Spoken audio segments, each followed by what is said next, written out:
I saw another channel the other day, a YouTube channel, doing videos and having a beer right next to this person, this individual. But you know what I never saw this person do? Through a 15-minute video, I never saw him take a sip. So I've put some apple juice with ice, makes it look like whiskey. It's not whiskey, kids. And I took a sip.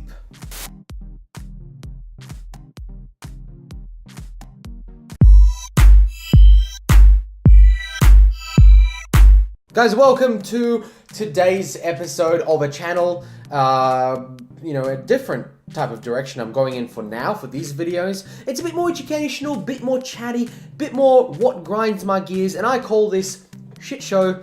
I haven't come up with a name. What did I call it last time? Call it something along the lines, this show that I talk about shit that really matters to me in Australia, and specifically it was the NBN for a while. Today, it is very similar. It is about Telstra. And we all know Telstra here in Australia, and some of folks who may not be from Australia have not heard of Telstra, but Telstra is the biggest telco in Australia, and recently, a little while back, a few days ago, even maybe 2 weeks ago, a little incident happened, and you could say that it's an accident and they just didn't know, but it turns out they did, and that ACCC got to them. And this is a fantastic result. They had to pay a fine. But this is what I want to talk about. That fine and the joke that it is.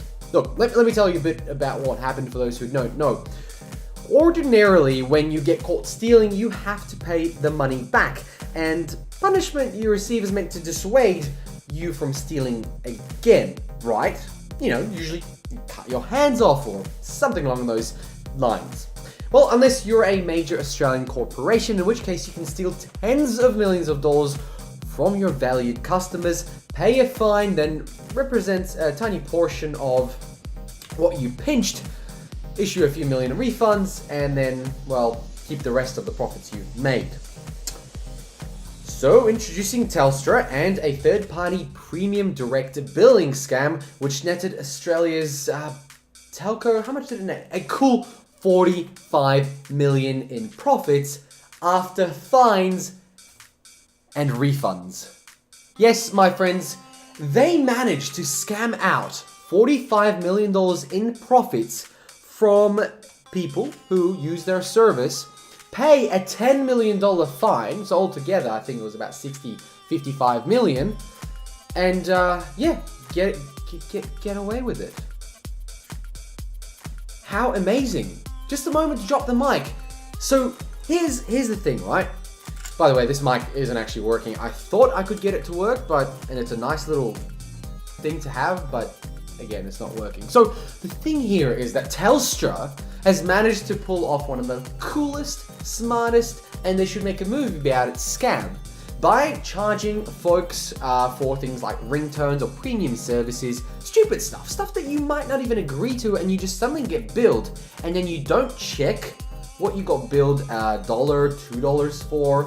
You might not even notice it on your bill, it'll just be an extra premium service charge. So when your bill comes in for $70 or $80, because that's the average on Telstra bills per month for phones, 72, 74, nothing is gonna tick you off and say, hey, something's not right. But in fact, something was not right. They did the refunds to a few people who complained, and they kept the rest, and they made a buck. So guys, I ask you this, how is it possible for a corporation, a major telecommunication corporation, to get away with something like this? Well, look, that absolutely grinds my gears. And if Family Guy had to do this story, I suppose they'd make a joke and the CEO would come out and apologize to everyone and say, we're sorry. We're so sorry. No, that's South Park. I do remember that episode. In any case, there was no apology. There was a few million refunds, and they made some very, very nice money. See, the process of this was a little bit silly. The folks who stole your cash get to assess your complaint and decide whether or not you should get your money back. They literally are policing themselves on a complaint that the ACCC has brought up, and things didn't go correctly. The folks who stole the money, I'm pretty sure they gave at least some of the money back, but they'll have another look at maybe refunding a little bit more. and they'll operate in good faith because, well, there's no reason at all to suspect that they'll be conducting themselves in any other way other than truthfully and in good faith. See, how can a corporation promise to be faithful and good when they actually decide to do this to their customers? So, I guess what I'm getting at, we've got Telstra, a huge telco here in Australia, doing such a crappy thing to its customers. How do we expect things like the NBN or even any other mobile services to be fair? How can we do that? Well, first of all, make sure you check your bill every week. Make sure you complain. Make sure you call them out on social media, because now, in fact, social media has become so powerful in the way corporations step forward into that space. They take that, I guess, those complaints in hand, and it spreads like wildfire. So in fact, if you can make complaints through the phone to the corporation, or then go on Twitter and Facebook and continue complaining, other people like yourselves, will see that you are making a little bit of a statement. They might have the exact same issue as you are having, and you know what?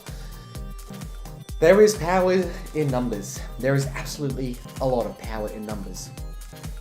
So next time you are looking for a phone plan, maybe it's suggested from this incident that Telstra is not the place you go. In fact, they're probably one of the most expensive, and in a video coming up soon, back to a bit more techie stuff, I will look into the best plans. Recently I did a plan change due to some service issues with my current provider, and I'm going to go into that and name some names. Guys, thank you very much for watching. I hope I have brought an issue to light you may not have heard of. Or if you did, I hope it, well, made you think again and check your bill. So that's the message from today. Check your bill. Check it every time it comes in, every month. And maybe somewhere in there, there is a stupid little charge or a little extra 50 cents times 100 million people. It's a lot of money.